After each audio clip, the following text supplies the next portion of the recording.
How's it going out there, YouTube? My name is Jesse, and I am the curator for the Golden Age. And I am back for part 2 of the top 20 Golden Age sidekicks that was not Marvel or DC. Sidekicks from the Golden Age.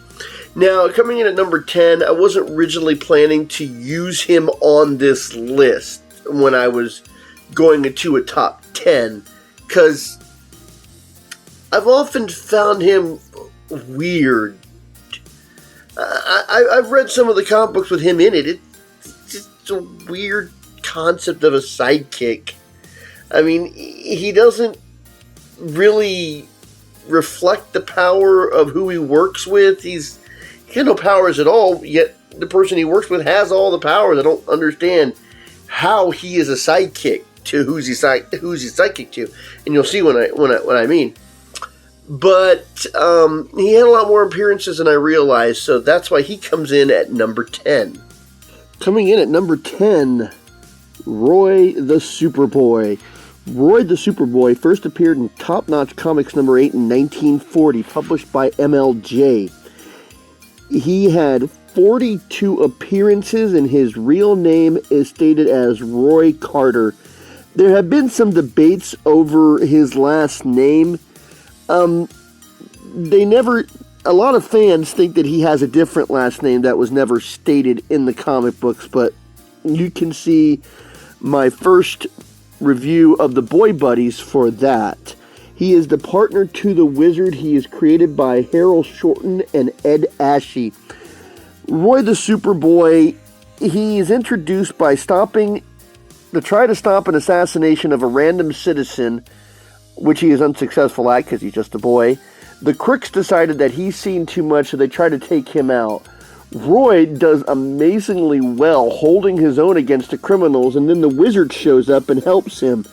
Seeing how good he is at fighting, he decides to train him. Roy takes his training to a fish to water, and then he teams up with the Wizard where they rescue the girl and stop the gangsters and decide to make it a formal partnership. Now, who I have coming in at number 9, I didn't know about this sidekick till recently because I didn't know this superhero had a sidekick in the Golden Age. So let's get into number 9. Coming in at number 9, Buddy Smith. Buddy Smith first appeared in National Comics number 1 in 1940 from Quality Comics. He had 45 appearances. His name is actually Buddy Smith. He partnered with Uncle Sam and was created by Will Eisner. Buddy Smith had his father murdered in front of him by a gang that was calling themselves the Purple Shirts, who are very reminiscent of Nazis.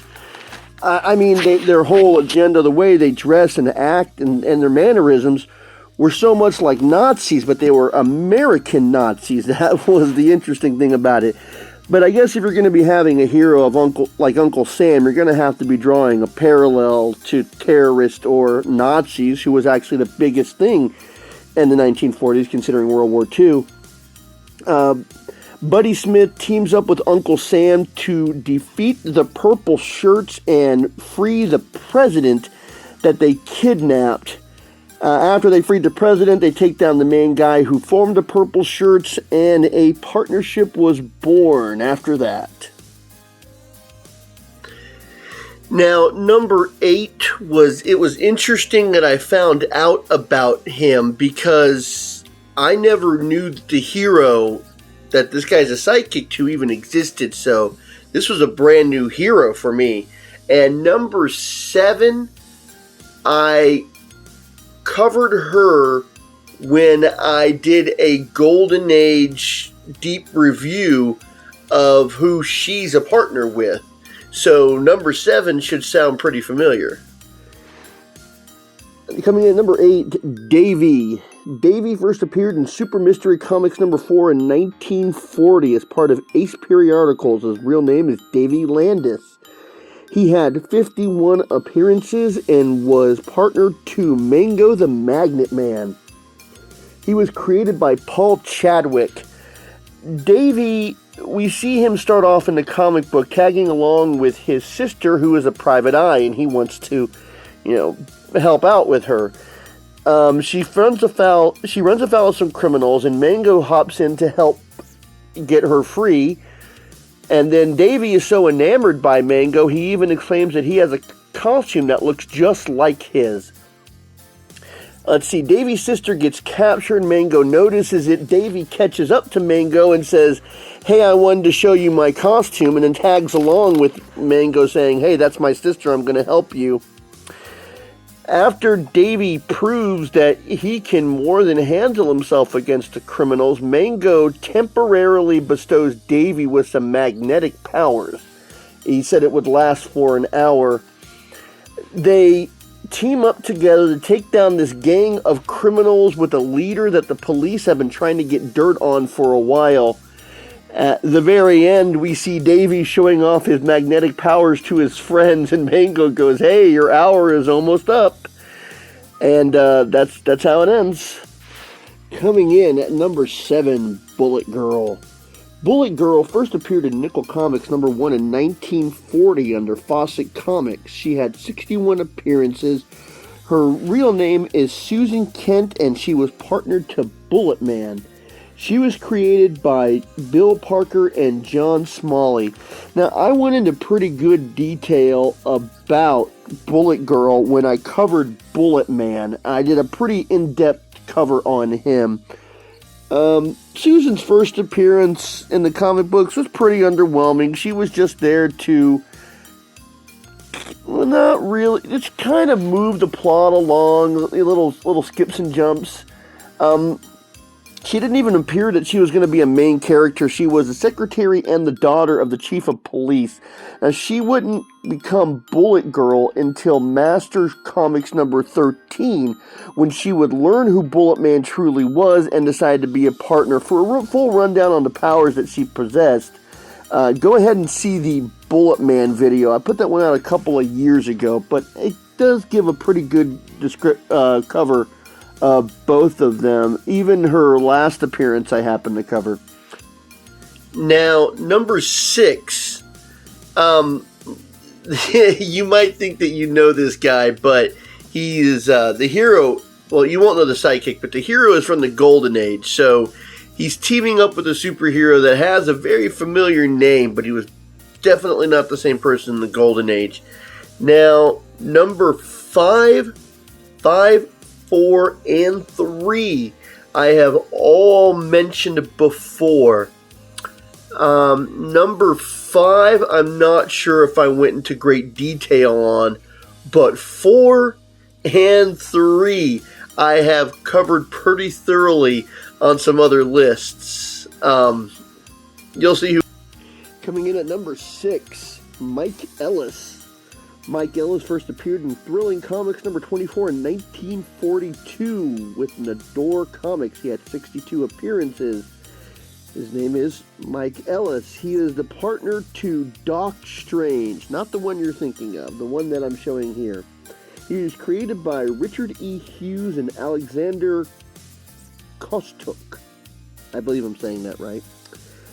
The first appearance, Mike Ellis is apparently an heir to a fortune, and after the Guardian loses a lot of money and is indebted to these gangsters, he decides to arrange a kidnapping for Mike Ellis so that he could pay off the debt that he owes. Mike met Doctor Strange in the beginning of the panels where he had a accident that Doc Strange saved him from, and after a pep talk, Mike got himself in shape and became a lot tougher.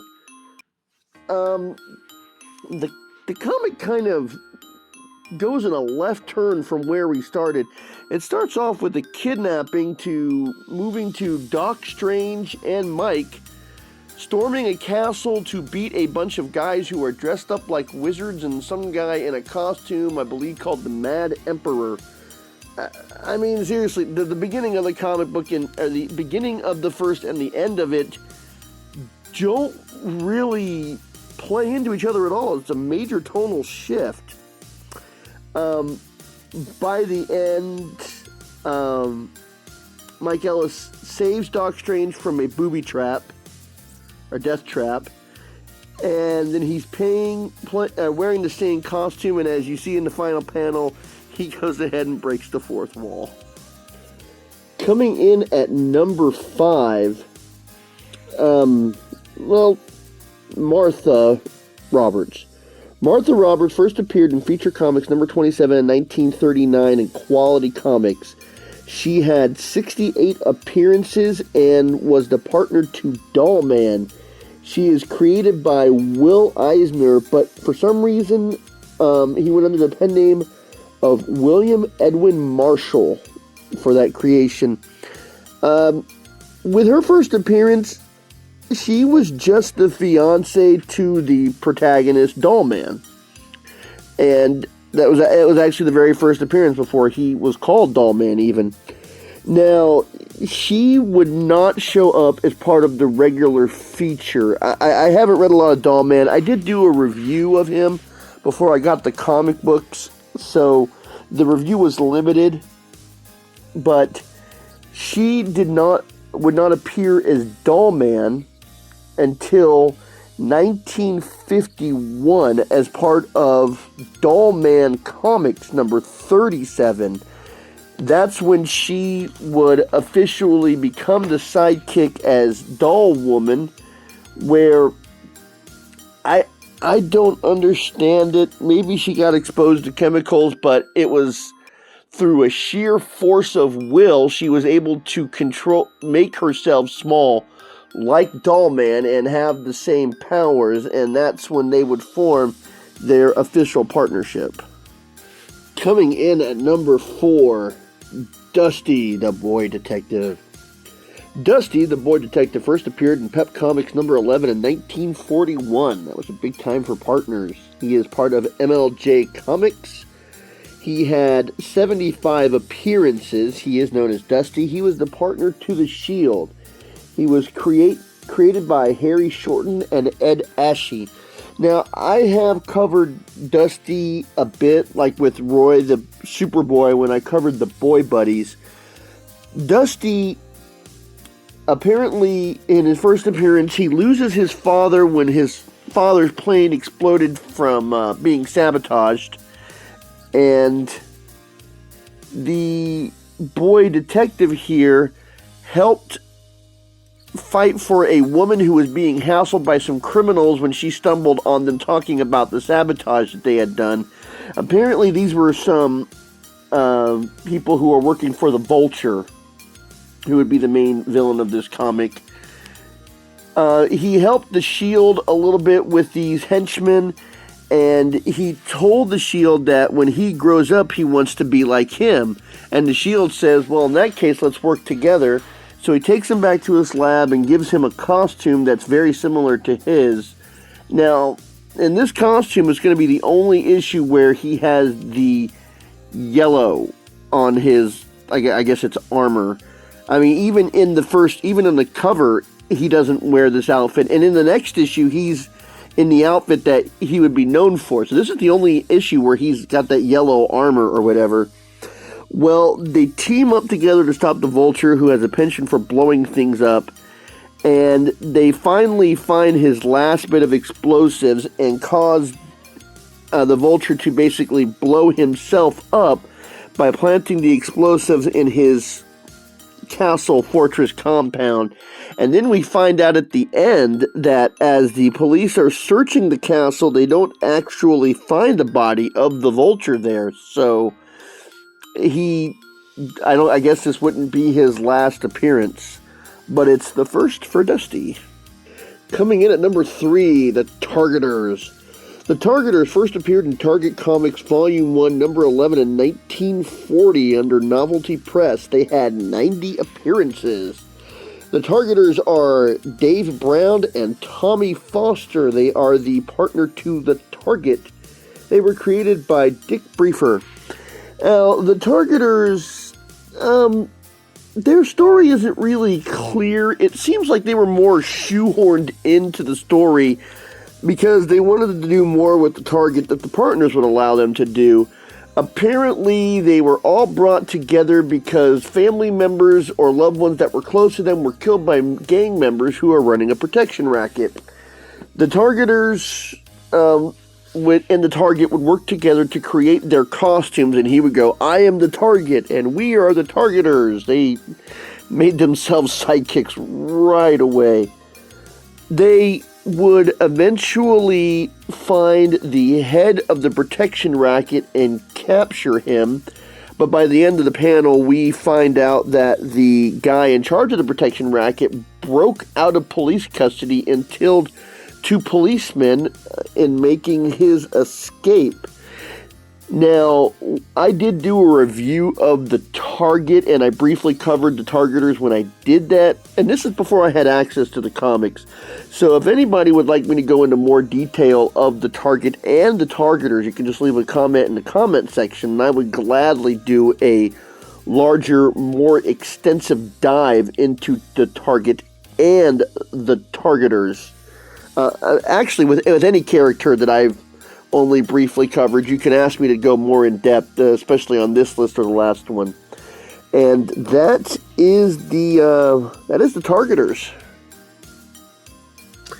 Now, number 2 on this list, I was always planning on including him, and I did actually have him at number 1 because I thought that he did have the most appearances in the Golden Age, but it turns out that number 1 had him beaten by 2 more appearances.